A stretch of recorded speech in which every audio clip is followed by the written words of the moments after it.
오늘 하나님의 말씀을 다 같이 함께 찾도록 하겠습니다. 요한복음 9장 1절부터 12절의 말씀을 찾으시기 바랍니다. 요한복음 9장 1절부터 12절의 말씀을 저와 한 절씩 교독하도록 하겠습니다. 예수께서 길 가실 때에 날 때부터 소경된 사람을 보신지라. 제자들이 물어 가로되 랍비여, 이 사람이 소경으로 난 것이 네 죄로 인함이오니까 자기오니까 그 부모오니까. 예수께서 대답하시되 이 사람이나 그 부모가 죄를 범한 것이 아니라 그에게서 하나님의 하시는 일을 나타내고자 하심이니라. 때가 아직 낮음에 나를 보내신 이의 일을 우리가 하여야 하리라. 밤이 오리니 그때는 아무도 일할 수 없느니라. 내가 세상에 있는 동안에는 세상의 빛이로라. 이 말씀을 하시고 땅에 침을 뱉어 진흙을 이겨 그의 눈에 바르시고 이르시되 실로암 못에 가서 씻으라 하시니, 실로암은 번역하면 보냄을 받았다는 뜻이라. 이에 가서 씻고 밝은 눈으로 왔더라. 이웃 사람들과 및 전에 저가 거린인 것을 보았던 사람들이 가로되 이는 앉아서 구걸하던 자가 아니냐. 혹은 그 사람이라 하며 혹은 아니라 그와 비슷하다 하거늘 제 말은 내가 그러라 하니. 저희가 묻되 그러면 내 눈이 어떻게 떠졌느냐. 대답하되 예수라 하는 그 사람이 진흙을 이겨 내 눈에 바르고 나더러 실로암에 가서 씻으라 하기에 가서 씻었더니 보게 되었노라. 저희가 가로되 그가 어디 있느냐. 가로되 알지 못하노라 하니라. 아멘. 우리가 사는 이 남가주일 때는 날씨가 얼마나 좋습니까? 저는 늘 입버릇처럼 우리 집사람에게 이야기합니다. 세계에서 가장 좋은 곳에 지금 우리가 살고 있다. 비만 조금 오면 하와이 갈 필요도 없는 곳에 우리가 산다. 햇볕이 강렬하고 풍성합니다. 그래서 여름철이 되면 종종 집 뒷뜰이나 혹은 조그만 텃밭에서 재배한 채소들을 교회로 가지고 와서 나누어 먹을 수 있는 것도 그 햇빛 덕분입니다. 이곳에서 씨만 뿌리고 그리고 물만 주고 그러고 나면 자연적으로 싹이 납니다. 햇빛이 좋아서. 그래서 열매를 맺는 것이 뭐 그렇게 수고스러워 보이지 않습니다. 다 햇빛 덕분이에요. 햇빛이 생명을 주기 때문입니다. 풍성한 생명을 햇빛이 공급해 주기 때문이에요. 요한복음 서두에서도 우리 예수님을 그렇게 우리에게 설명하면서 요한복음이 시작을 합니다. 우리 주 예수님이 어떤 분이신가? 우리 주 예수님은 마치도 이 햇볕이 빛을 쬐어서 그 식물이 싹을 나고 그리고 자라게 하며 열매를 맺게 하는 것처럼 예수님은 우리에게 그런 존재가 되신다. 이 땅에 예수님은 그런 빛으로 오셔서 우리에게 빛을 비추시는 그런 분이시다라고 그렇게 요한복음이 시작하면서 우리에게 소개를 해줍니다. 세상 만물이 그래서 다 예수님이 아니고는 생명을 유지하고 살 수 있는 것이 없다라고 이야기를 하면서 요한복음 1장 4절에는 이렇게 구체적으로 설명을 합니다. 이 안에 생명이 있었다. 이 안에란 말은 예수 그리스도 안에라는 뜻입니다. In him, 그리스도 안에, 예수님 안에 was life, 생명이 있었다. 그런데 이 생명은 사람들의 빛이다. 그렇게 설명을 합니다. 그러니까 이 생명이란 것은 모든 사람들에게 마치도 식물이 빛을 받아 생명을 얻듯이 그렇게 사람들이 삶에 생명이 넘치게 그렇게 피어오르게 만들어주는 그런 빛의 역할을 예수님이 하신다. 그렇게 설명을 합니다. 얼마나 감사한 얘기예요. 주님이 오신 그 목적도 그래서 요한복음에서는 분명하게 설명을 합니다. 요한복음 1장 9절에서는 참빛 곧 세상에 와서 각 사람에게 비추는 빛이 있었다. 예수님 오신 것을 이렇게 설명해요. 주님이 오신 것은 그냥 한 사람이 왔다가 무슨 이상한 기적이나 행하고 나를 믿으라 해서 예수 믿게 만들려고 오신 그런 모습으로 오신 분이 아니었다. 주님이 오신 것은 정말 진정한 빛으로 이 세상에 오셔서 각 사람에게 이 빛을 비추고자 그렇게 주님이 이 세상에 오셨다. 그렇게 구체적으로 설명을 합니다. 그리고 예수님도 확인을 하세요. 요한복음 8장 12절은 예수님이 이렇게 말씀하십니다. 나는 세상의 빛이다. I am the light of the world. 이 세상을 비추는 빛이다. 이 세상을 빛을 비추어 생명을 주는 것처럼 나는 그렇게 생명을 주는 빛으로 왔다라고 주님이 본인을 그렇게 소명을 하십니다. 나는 그렇다. 그래서요. 나를 따르는 자는 어두움에 다니지 아니하고 생명의 빛을 얻는다 그랬습니다. 그렇게 비추는 빛인데요, 따르는 자에게만 생명을 주시는 그런 조건이 붙어 있습니다. 대단히 선택적입니다. 예수님을 선택한 사람이 이런 놀라운 생명을 누리는 그런 삶을 살 수 있다라고 주님이 설명합니다. 그렇지만 주님이 어떻게 해요? 그렇게 찾아오신 주님을 오늘 우리가 8장까지 우리가 지난주일에 다 그 지난주일 우리 공부하면서 보지 않았습니까? 그렇게 찾아온 예수님을 백성들은 환영하지 않았습니다. 전혀 주님을 영접하지도 않고 배척하고 미워하는 사람들로 가득 찼습니다. 거부하고. 그래서 주님 말씀하셨어요. 요한복음 1장 12절에 그런 상황 하에서도 주님은 결코 그런 사람들을 향하여 포기하지 않으시고 영접하는 자, 즉 나를 받아들이는 자, 곧 그 이름을 믿는 자들에게는 하나님의 자녀가 되는 권세를 주셨다라고 주님이 말씀하시면서 계속적으로 저들에게 말씀 전하셨던 기록이 우리가 읽었던 8장까지의 이야기가 되겠습니다. 그렇지만 여전히 그 사람들은 주님을 배척합니다. 그리고 또 배척했을 뿐만 아니라 미워했습니다. 또 미워하다 못해서 이제는 예수님을 죽이고자 그들은 계획했다 했습니다. 대단히 놀랍고 이상한 일이 되지 않습니까? 그러나 가만히 생각해 보면 이해할 수도 있는 일 같아요. 여름철에 여러분 얕은 겨울 물가에 놀러가 보셨던 기억이 있으실 것입니다. 그 겨울 바닥에 자갈이나 혹은 돌들로 덮여있는 그 바닥의 돌을 여러분 뒤집어 보시면 놀랍게도 그 돌들 밑에 이름 모르는 수많은 벌레들이 붙어서 살고 있는 것을 발견합니다. 그런데 어떻게 해요? 돌을 뒤집어서 그 벌레들이 햇빛을 보게 만들면 그 벌레들을 어떻게 합니까? 한사코 길을 쓰면서 어두운 데로 숨어 들어가려고 몸부림을 치는 것을 우리가 다 목격했을 것입니다. 마치 그런 것과도 같이요. 이 어두움에 익숙해져서 살고 있는 사람들이라면 아마 저들에게 그런 놀라운 빛이 비추어진다 할지라도 그 빛을 좋아할 리가 없다 하는 것입니다. 유대인 지도자들이 그렇게 예수님을 대하였습니다. 자신들의 삶의 어두운 부분에 주님이 비추시는 그 빛을 저들은 환영할 수가 없었습니다. 자신의 삶이 흔들린다고 생각했기 때문이었습니다. 그것이 8장까지의 저들의 모습이었습니다. 가만히 생각해 보면 이 사람들의 이 모습이 우리 가운데 많은 예수를 믿는 자들의 삶과도 너무나도 흡사하다는 생각이 듭니다. 우리 가운데도 많은 사람들 예수를 믿는다 하지만은 믿는다 하는 사람들조차도 자신의 삶의 많은 부분을 예수님 앞에 열어 보이기를 거부하며 살아가는 사람이 얼마나 많습니까? 또 그러지 않는다면 직접적으로 자신의 삶에 위협하지 않음에도 불구하고 까닭없이 주님을 비방하고 까닭없이 교회를 혐오하면서 예수 믿는 것을 거부하는 사람들도 많은 것입니다. 자신의 영혼 속에 자신의 마음 속에 있는 그 어두운 세계가 이런 모습을 만들어내는 것이라 생각해야 합니다.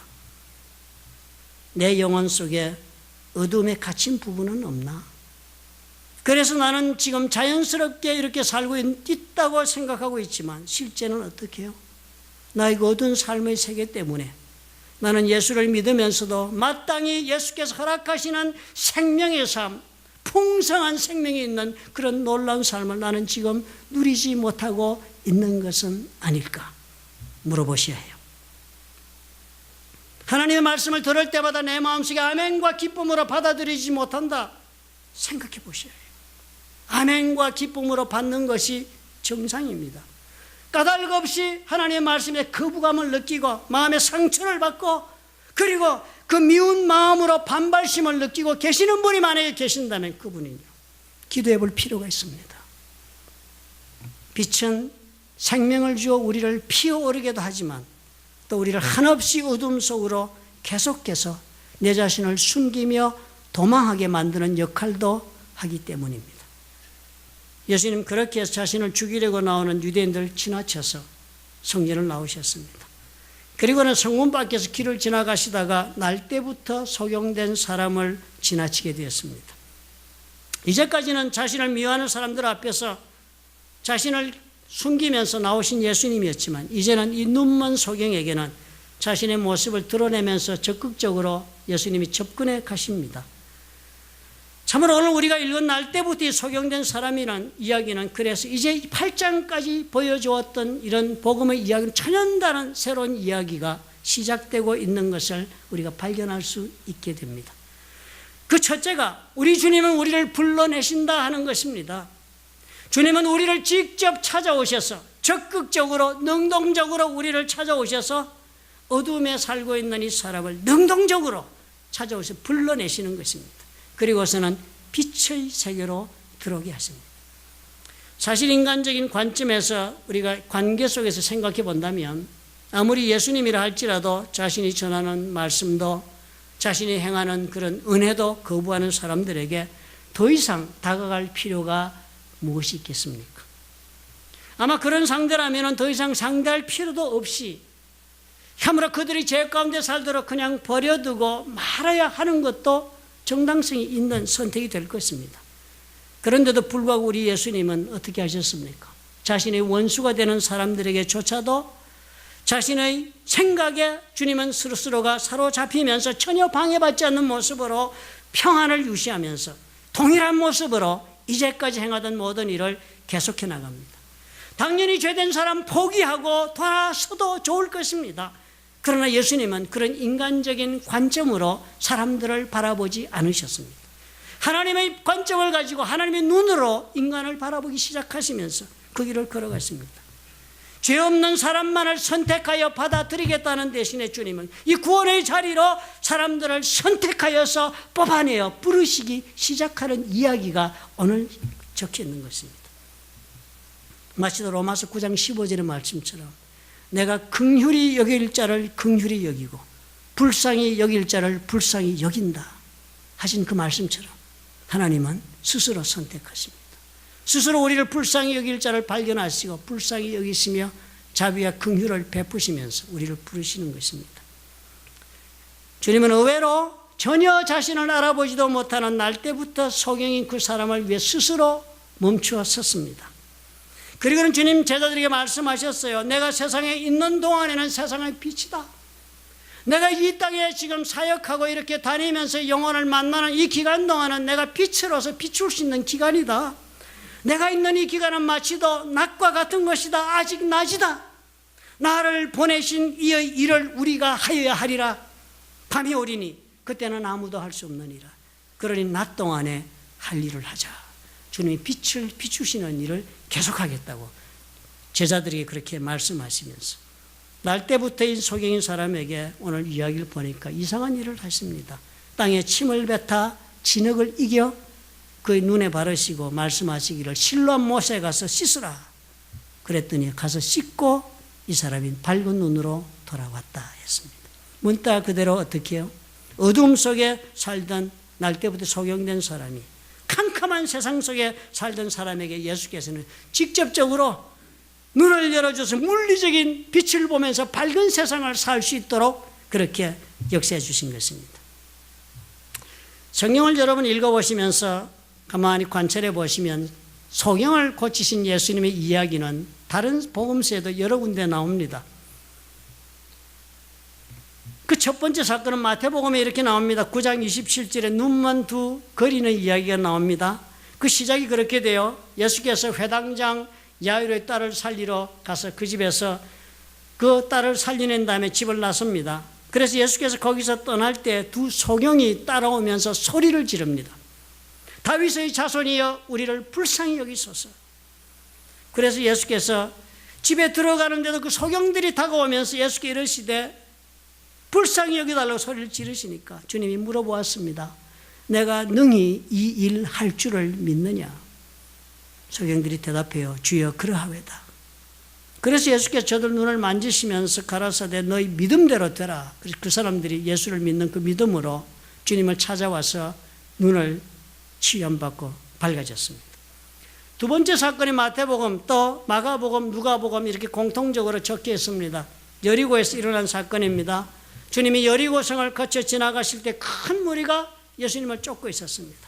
소경들이 길가에 앉았다가 주님이 지나가신다 하는 소리를 들었습니다. 그 소리를 듣고서는 그들이 소리 질러서 가로되 주여 우리를 불쌍히 여기소서 다윗의 자손이요. 성경에서 다윗의 자손이라고 이렇게 말할 때 유대인들이 이 말을 할 때는 자신들이 기다리고 있는 메시아에 대한 자신들의 호칭입니다. 그리스도시여, 메시아여 이렇게 부른 것과도 동일한 고백입니다. 주님에 대한 믿음의 고백입니다. 그래서 예수님께서 민망히 여기셨습니다. 불쌍히 여기시고, 그리고 저희 눈을 만지시니 곧 보게 되어서 저희가 예수를 쫓았다. 이 두 번째 사건입니다. 이 사람도 어떻게 해요? 첫 번째 마찬가지로 회당장 야이로의 그 집에서 그 앞에서 일어났던 사건처럼 그 소경들이 다 주님 앞에 주는 우리의 메시아가 되신다는 믿음의 고백을 한 다음에 그 믿음으로 주님께 치료받았습니다. 세 번째 사건은 벳세다에서 일어난 사건입니다. 마가복음에 기록되어 있어요. 8장 22절에. 벳세다는 뭐 우리가 잘 알다시피 오병이의 기적을 행했던 그곳이 아닙니까? 거기는 또 빌립과 안드레의 고향입니다. 제자들이 아주 친숙한 도시가 벳세다. 그곳에서 주님이 사역도 많이 하시고 많은 일도 행하였지만 사람들이 그럼에도 불구하고 주님을 알지 못한다고 주님이 굉장히 진노하셨던 그런 곳 중에 하나였습니다. 그 벳세다에 주님이 가셨습니다. 그랬더니 사람들이 소경 하나를 데리고 예수께 나왔습니다. 이 소경은 본인은 믿음이 없었지만 주위 사람들이 믿음이 있는 사람들이 있었어요. 예수님께 가면 해결 볼 수 있다고 생각하는 일단의 믿음의 사람들이 이 소경 하나를 데리고 예수께 나와 손대어 주시기를 구하였다. 안수해 달라고. 예수께서 소경의 손을 붙드시고 마을 밖으로 데리고 나갔습니다. 그리고 눈에 침을 뱉으시며, 희한하죠? 실질적으로 이렇게 하셨다는 겁니다. 이게 무슨 상징적으로 이걸 해석하려고 하시면 안 돼요. 성경 실질적으로 주님이 눈에 침을 뱉으신 거예요. 그리고서는 그 눈을 만지시며 침으로 바르면서 안수하시고 물어보았습니다. 무엇이 보이느냐? 뭐 어쩌고 저쩌고 눈에 뭐 나무 같은 것이 보인다고 확실한 얘기를 못하니까 주님이 또다시 그 눈에 안수를 해주십니다. 두 번째로.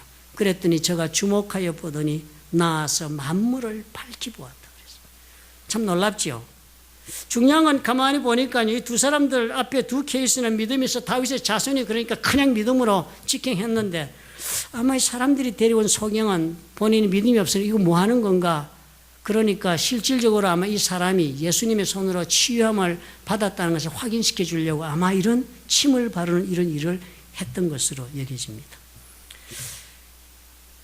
그리고 이 세 가지는 다 이렇게 세 사람들이요. 누구의 믿은지 간에 본인의 믿음이든 아니면 주위 사람의 믿음이든 자신의 믿음을 가지고 주님 앞에 나와서 구하여서 그 믿음에 대한 대가로 보상을 받았습니다. 그런데 오늘 우리가 본 요한복음 9장에 나오는 소경은 어떻습니까? 이 소경은 날 때부터 소경으로 태어난 사람인데 예수님이 지나가는 것도 몰랐습니다. 이 소경은 아무 말도 하지 않았습니다. 그리고 예수님에게 자신이 고쳐달라는 그런 부탁도 한 적이 없습니다. 주위 사람이 그렇게 하라고 권한 것도 없습니다. 그런데요, 이 사람을 주님께서는 직접 목격하시고 이번에는 거꾸로 주님께서 직접 찾아가셔서 이 소경을 고쳐주시는 것입니다. 놀랍게도 요한복음은 그 많은 소경 이야기 가운데 이 사건 하나만 기록하고 있습니다. 복음서를 적은 저자들은요, 이 많은 기적의 사건들 뭐 그렇게 적지 않았어요. 막 예수께서 행하신 그 기적과 사건들을 다 적으려면 그 두루마리가 하늘과 땅을 가득 채워도 못할 정도로 많다. 그리고 복음서에 적은 것은 대단히 선별적으로 복음서를 기록하는 저자들이 뽑아서 적은 것입니다. 많은 기적 가운데 이것을 꼭 내가 글을 적어서 이렇게 예수님을 내가 소개해 주어야겠다. 그래서 그 예수를 믿고 영생을 얻는 구원의 반열에 들어오도록 해야 되겠다라고 작정하고 거기에 적합하게 본인의 의도를 따라서 사건을 뽑아 적은 것이 복음서입니다.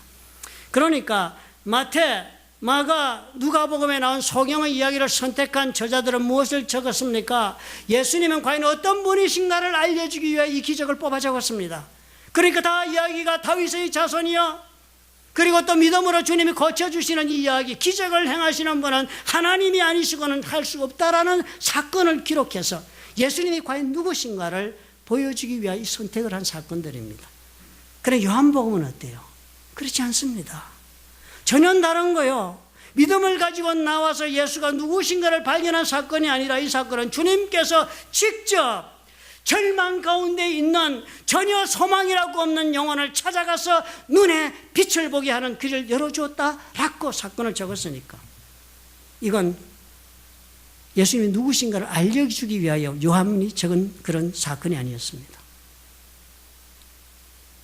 제자들이 물었습니다. 라삐어, 이 사람이 소경으로 난 것이 네 죄 때문입니까? 물었습니다.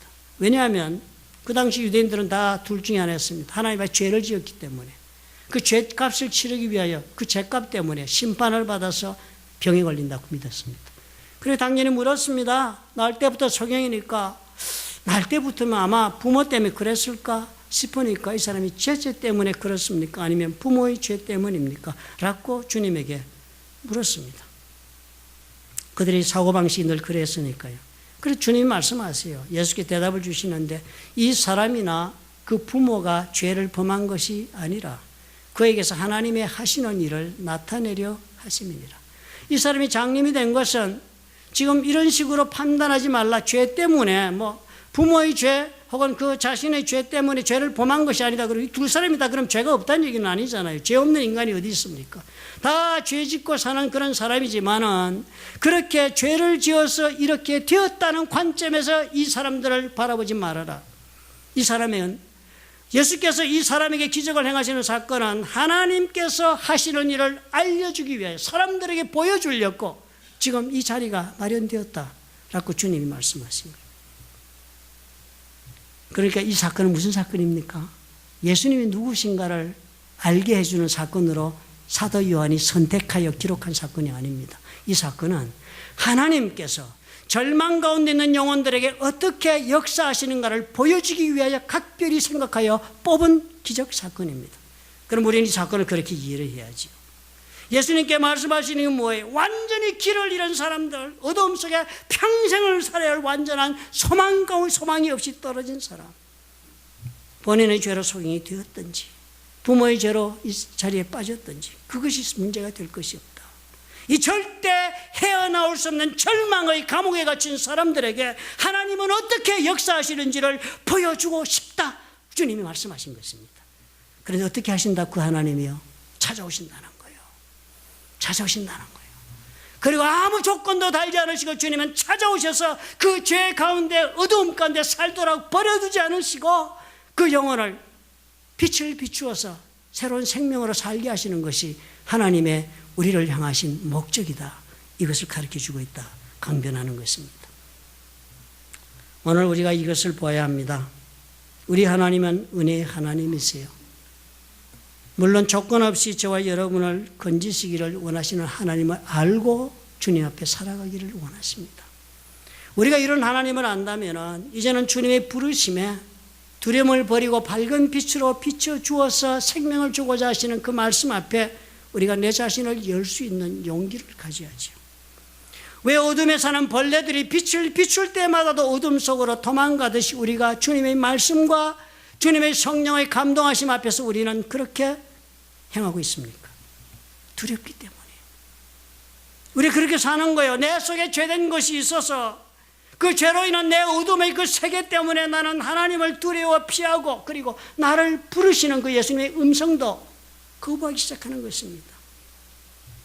내 삶에 어두우면 영혼의 어두운 세계, 그 생명을 얻지 못한 채 우리가 살아가고 있다. 주님이 지적하십니다. 오늘 자신의 삶을 돌아보면 어때요? 예수 믿어서 여러분 온전한 삶, 주님이 마련해 주시고 허락해 주신 삶을 충만하게 살고 계십니까? 아니면 나의 삶에 어두운 데가 많습니까? 스스로의 자만하여 스스로 고통스러운 세계, 미움에 가득 차서 사로잡힌 아픔의 세계, 물질로 인하여 인색하고 그리고 또 얽매인 부분, 얼마나 많은 부분이 우리로 하여금 삶의 생명을 다 빼앗긴 채로 고난 가운데 걸어가게 하고 있습니까? 주님 말씀하세요. 내가 이 문제를 위해 너를 비추기를 원하신다. 이 사람이 눈을 뜨게 하는 예수님 말씀이 참으로 이상하지 않았습니까? 땅에 침을 빼다서 진흙을 이겨 눈에 붙였다. 놀라운 사건이죠, 그죠? 그리고 실로암 모세가 씻으라 그랬습니다. 그래서 실로암 번역한 보냄을 받았다는 뜻이라 이에 가서 씻고 밝은 눈으로 왔더라 이랬으니까 사람들이 이게 왜 눈에다 진흙을 붙였나 희한하잖아요. 저도 이것 때문에 고민 많이 한 적이 있었습니다. 그러니까 보니까 옆에 실로암이라고 번역한 보냄을 받았다 뜻이 보냄을 받았다. 여기 해석의 열쇠가 있나 보다 이랬고 막 우리가 말리게 되는데요. 가만히 생각해 봐야겠습니다. 모두가 다 취함을 즉각적으로 받았습니다. 그렇지 않아요? 모든 소경들이. 그런데 이 사람은 침을 뱉으시며 주님 안수하시고는 그것으로 고쳐주지 않으시고 실로암으로 가라고 그랬습니다. 너무 다른 명령을 내리십니다. 이 실로암이라는 이 우물은요, 사람이 손으로 만든 우물입니다. 예루살렘 성 바깥에는 유일하게 샘이 하나 있습니다. 1년 4철 물이 나오는 샘이 기혼 샘물이 있습니다. 그리고 예루살렘이 적군에 많이 포위되고 그러면 2달, 3달 포위가 되면 성 안에 물이 떨어져서 항복하게 됩니다. 그래서 히스기야 왕 때에 생각을 한 거예요. 이 기온샘의 물을 성 안으로 끌어들여야겠다. 그래서 히스기야 왕이 그 땅속으로 들어가서 그 바위층에 바위들을 굴을 뜹니다. 바위 속을 뚫어서 터널을 만들어서 기온샘의 물을 끌어서 성 안으로 가지고 들어옵니다. 그러니까 높은 곳에서 북쪽에서 남쪽으로 물이 흐르게 해서 그렇게 터널을 파서 들어오니까 당연히 예루살렘성 가장 남쪽 기온성과 같은 동남쪽 끝에다가 그 물을 받는 우물을 만들게 됩니다. 그 우물 이름이 실로암입니다. 그 터널을 파는 지금도 가면 히스기야 터널이 있습니다. 성지순례 가시면 여러분 그 터널 들어가 보실 수 있어요. 그 길이가요, 그 안에 들어가 그래서 그 꾸불꾸불하게 만들어진 터널이 약 한 600m가 넘는다 그래요. 그런데 직선거리로 보면 기온샘에서 실로암까지는 약 332m라고 합니다. 그런데 기온샘에서 지금 이 사건이 일어나고 예수님이 이 소경을 찾아서 만나서 얘기한 것은 성문을 나와서 만났다 기록되어 있으니까 기온샘에서 성문까지는 약 한 100m 정도로 추정해 볼 수 있습니다. 그러면 이 사람이 눈에 진흙을 바르고 실로암까지 가는 거리가요, 적어도 직선거리로 432m가 된다면 실제로 예루살렘 여러분 가보시면 아시면 거리가 다 골목길입니다. 성 안의 길들이요.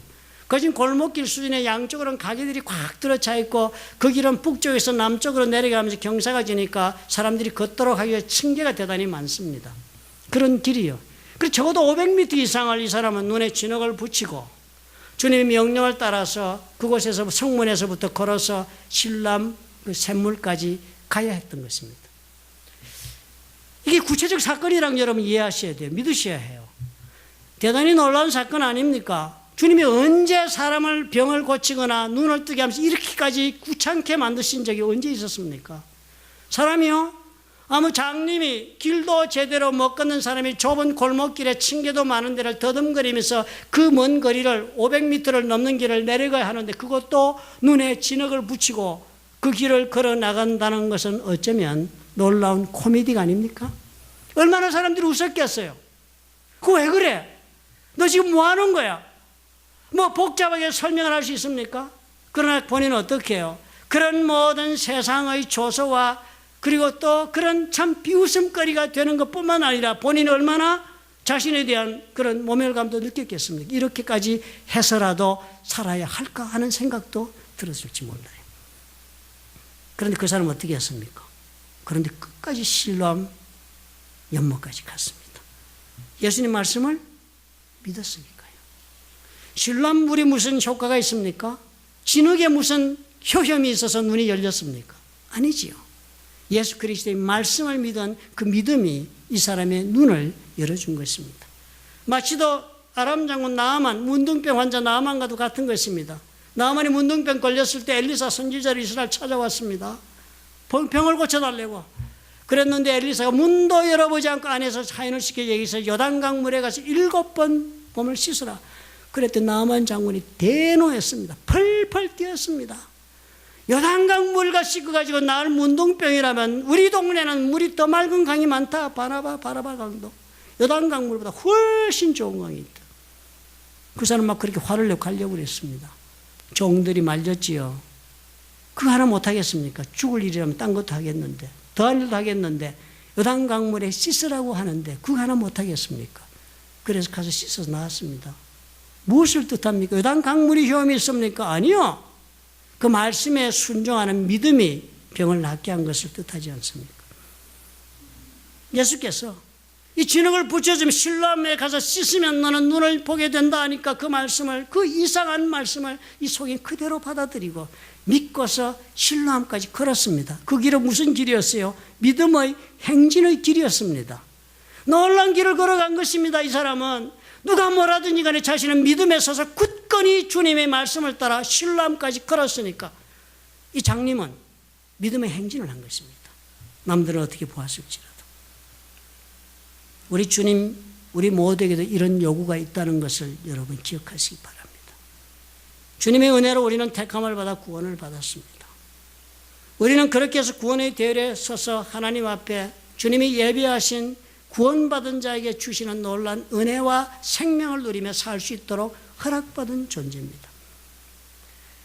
우리를 향하여 가지고 계신 놀라운 구원의 역사가 완전히 이루어질 때까지 하나님은 우리에게 명령하시는 거예요. 믿음의 행진을 다 해야 한다. 예수께서 베푸시는 그 자비와 긍휼을 입어 구원받아 오늘 반열에 섰거든, 이제 택함을 입어 하나님의 자녀가 되는 삶의 길에 들어섰거든, 이제 지금부터는 그 생명을 완전히 누릴 때까지 너는 믿음의 행진을 계속해야 한다라고 말씀하십니다. 사도 바울은 이것을 빌립보서 2장 12절에서 이렇게 정리했습니다. 항상 복종하여 두렵고 떨림으로 너희 구원을 이루라 그랬습니다. 구원을 받았는데요, 그것을 끝난 게 아니라고 바울이 얘기합니다. 구원은 받아 하나님의 자녀가 되는 축복을 받았을지라도 그 시점으로부터 출발해서 너는 완성시켜야 할 있다는 거, 일이 있다는 거예요. 영어로는 이렇게 설명했어요. Continue to work out your salvation. 너희 구원을 work out 해라. 체육관에 가서 운동해서 몸을 다지고 힘을 기르듯이, 건강을 만들듯이 그렇게 너희 구원을 그렇게 work out, 노력하며 애써서 만들어 나가라, 그렇게 당부하는 것입니다. 우리가 이 문제에서 많이 소홀합니다. 이해가 부족해서요. 우리는 구원을 받고 하나님 앞에 자녀로 사는 것이 영적인 것만으로 끝난다고 우리는 생각하기 쉽습니다. 예수 믿어서 그런 육체적인 삶, 물질의 삶, 이 세상 이야기 할 것이 없다. 예수 믿는 것은 천국 가는 것이다. 이 세상의 모든 것을 부인하고 천국 가는 것이다. 우리는 그렇게 생각하고 살고자 합니다. 그리고 주님은 그렇게 말씀하지 않으십니다. 단순히 우리의 구원은 영적인 것에 국한되어 있지 않다 하십니다. 우리의 삶의 전방위적으로 빛의 역사는 일어난다 라고 오늘 사건을 통해서 보여주지 않습니까? 이 날 때부터 소경이 된 사람 눈을 뜬 것이 육체적인 구원이었습니다. 이 사람은 영적으로 하나님 보고 하나님 가는 구원 받은 것이 아니라 눈을 떠서 세상을 보는 구원을 받았습니다. 육체적인 구원을 받았습니다. 주님 그 사건 보여줍니다. 어둠에 빠진 소망 없는 인생이었잖아요. 이제 눈이 뜨지니까 어떤 삶을 삽니까? 사람답게 살 수 있게 되었습니다. 거지처럼 그렇게 사는 삶을 벗어나지는 사람답게 살 수 있는 삶의 구원을 받았습니다. 제사상을 살 수 있는 삶의 구원을 받았습니다.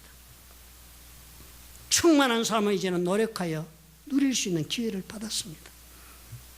그런 생명을 얻은 소경이었습니다. 결국 이 이야기는 진행되어서 읽어나가다 보면은 결국 이 소경이 무엇을 확인하는지를 이야기를 이렇게 해줍니다. 나중에 이 소경이 예수님을 찾아 만나게 됩니다. 그때 이 사람이 이런 이야기를 합니다. 다른 사람들에게 창세 이후로 소경으로 난 자의 눈을 뜨게 하였다 함을 듣지 못하였다. 그렇죠. 우리도 들어본 적이 없지요. 이 사람이 하나님께로부터 오지 아니하였으면 아무 일도 할 수 없으리로다. 자기가 체험했으니까요. 나중에 만났을 때 예수님 만났을 때 예수님께서 물어봅니다. 네가 인자를 믿느냐? 이 사람이 소경이 대답을 해요. 눈뜬 소경이, 주여 그가 누구시오니까 내가 믿고자 하나이다. 믿고 싶습니다. 도대체 그분이 누구시죠? 예수께 대답하지요. 네가 그를 보았다. 네가 그를 보았다. 지금 너와 말하는 자가 그이니라. 이 사람 그 자리에서 무엇이라고 즉석으로 답변합니까? 가로되 주여 내가 믿나이다 하고 절했다 그랬습니다. 절했단 말은 그리스어로 보면 경배했다는 단어와 동일합니다. 사랑하는 성도 여러분, 오늘 여러분들은 어떤 예수를 믿고 어떤 구원을 받으시고 어떤 삶을 살고 계십니까? 오늘 여러분들이 믿는 예수님은 여러분의 삶에 있어서 빛이 되시는 예수님이십니까? 아니면 오직 여러분을 건지셔서 천국만 가게 만들어주는 안내자이실 뿐이십니까? 여러분의 삶 가운데 여러분 얼마나 많은 부분을 어두움에 아직도 맡겨둔 채 주님을 외면하며 살아가고 있습니까? 그것이 무엇이든지 간에요. 나의 삶에 내가 생명으로 가득 차지 못하고 있는 그 부분이 과연 무엇이든지 간에 우리 주님은 그것을 비추시기 원하십니다. 주님 다가오셔서 빛이 되시고 주님께서 나로 하여금 내 육체의 구원을 얻고 내 삶에도 구원을 얻고 그리고 또 내 영혼이 구원을 받아서 우리 하나님 앞에 참으로 생명이 넘치는 복된 삶을 살기를 우리 주께서 원하십니다. 그런 주님이 오늘 저와 여러분을 찾아오셨다. 오늘 소경의 이야기를 통하여 사도 요한이 우리에게 알려주고 있는 것입니다. 믿으시면 아멘 하시기 바랍니다. 믿으시는 줄 압니다. 기도하겠습니다.